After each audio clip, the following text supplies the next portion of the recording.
Assalamualaikum warahmatullahi wabarakatuh. Di sini saya ingin mempresentasikan hasil tutorial kasus 2 dari kelompok 7. Yang pertama, saya akan mengenalkan anggota kelompok dari kelompok 7. Yang pertama ada Novan Triansyah Adi Khifa, Syafaatun Maliha, Gusti Ayu Emma Widya Astuti, Harun Al Rashid, Henitri Andayani, Iketu Chandra Yurawan, Ijal Majid, Giovanni Dimas Perdana, Jordan Tawarik Huta Barat. Oke, selanjutnya akan saya bacakan kasus 2-nya.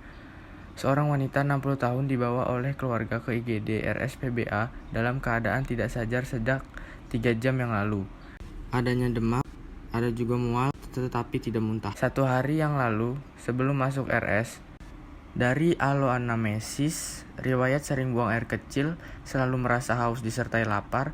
6 bulan yang lalu pernah dirawat di RS dengan keluhan merasa lemas dan GDS lebih dari 500 mg per dl, tetapi tidak sesak seperti ini. Ketika pulang dari RS diberikan obat minum tetapi tidak diminum secara teratur. Pasien memilih minum obat herbal. Selanjutnya keyword. Yang pertama, wanita 60 tahun dibawa ke IGD RSPBA dalam keadaan tidak sadar 3 jam lalu. 2. Riwayat sering buang air kecil, merasa haus, dan sering lapar. 3. Sering buang air kecil. 4. Adanya demam, mual, tetapi tidak muntah. 1 hari yang lalu sebelum masuk RS. 5.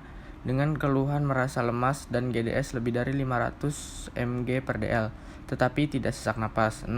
Riwayat minum obat herbal.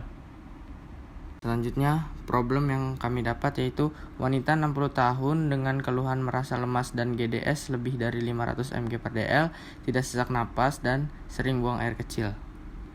Dan didapatkan more info yaitu dari pemeriksaan fisik diperoleh keadaan umum, kesadaran somnolen tampak sakit berat, vital sign, tensi 90/60 mmHg, nadi 100 kali per menit, kecil dan halus, RR sama dengan 39 kali per menit Kussmaul, suhu sama dengan 39 derajat Celcius. Mata, konjungtiva anamnesis tidak didapatkan di keduanya, begitu juga dengan sklera ikterik. Hidung dan mulut tidak ada kelainan. COR, BJ12 reguler, tidak terdapat mutmur, tidak terdapat galop. Pulmo, terdapat suara dasar vaskuler, tidak ada ronki, terdapat Kussmaul. Abdomen, supel, tidak dapat nyeri tekan, tidak terdapat nyeri lepas, hepar tidak teraba. Ekstremitas, akral dingin, refleks fisiologi terdapat di keduanya, edem tidak ada. Dari pemeriksaan penunjang diperoleh darah rutin yaitu Hb 11 gr%, leukosit 18.700 per dl, kadar gula darah sewaktu 600 mg per dl. Diferensial diagnosisnya atau DD-nya itu yang kami dapat diabetes mellitus. Selanjutnya hipotesis yang kami dapat yaitu wanita 60 tahun mengalami keluhan demam, mual, dan sering buang air kecil dikarenakan diabetes mellitus. Yang pertama, definisi DM, etiologi DM, gejala DM, faktor resiko DM, penanganan pertama pada kasus ini, komplikasi DM, patogenesis DM, dan penata laksanaan DM. Selanjutnya kita langsung ke learning issue. Definisi DM. Definisi diabetes mellitus adalah suatu keadaan didapatkan peningkatan kadar gula darah yang kronik sebagai akibat dari gangguan pada metabolisme karbohidrat, lemak, dan protein karena kekurangan hormon insulin. Yang kedua, etiologi DM. Faktor penyebab pola makan secara berlebihan dan melebihi jumlah kadar kalori yang dibutuhkan oleh tubuh dapat memacu timbulnya DM. Hal ini disebabkan jumlah atau kadar insulin oleh sel beta pankreas mempunyai kapasitas maksimum untuk disekresikan. Yang ketiga, gejala DM. Ada sering buang air kecil, sering makan, sering minum, kelelahan, sakit kepala. Terus faktor resiko DM. Faktor resiko DM itu ada ras atau etnik, riwayat keluarga, usia, hipertensi, obesitas, kurangnya aktivitas fisik, diet tidak sehat, dislipidemia. Yang kelima, penanganan pertama pada kasus ini. Penanganan pertamanya yaitu dengan memberikan pengobatan melalui infus karena pasien datang dalam keadaan tidak sadar, lalu memberikan suntikan insulin untuk menurunkan kadar gula darah secara bertahap. Setelah pasien sadar, diberikan minum air putih. Komplikasi diabetes mellitus. Komplikasi diabetes dibagi menjadi dua, yaitu komplikasi akut dan komplikasi kronik. Komplikasi akut mencakup apa aja?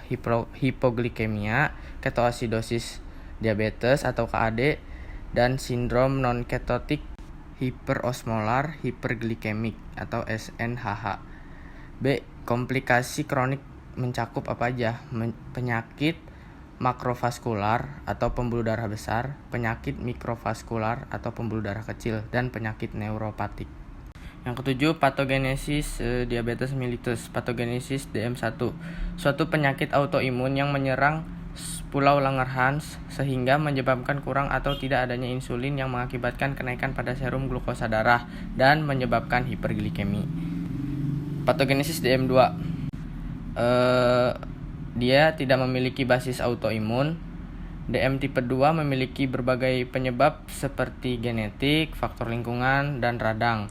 Pada DM tipe 2 biasanya terjadi resistensi insulin atau sekresi insulin yang abnormal, di mana sekresi insulin abnormal dapat menyebabkan terjadinya resistensi insulin, sehingga insulin tidak dapat membantu glukosa memasuki sel tubuh yang dituju, sehingga glukosa terperangkap dalam darah dan berakumulasi menyebabkan hiperglikemi.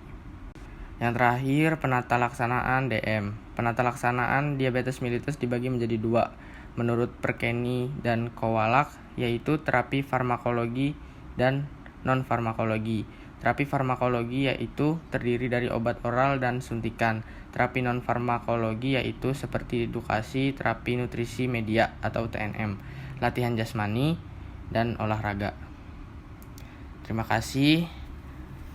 Sekian dari presentasi kelompok kami. Mohon maaf jika ada salah kata. Saya akhiri. Wassalamualaikum warahmatullahi wabarakatuh.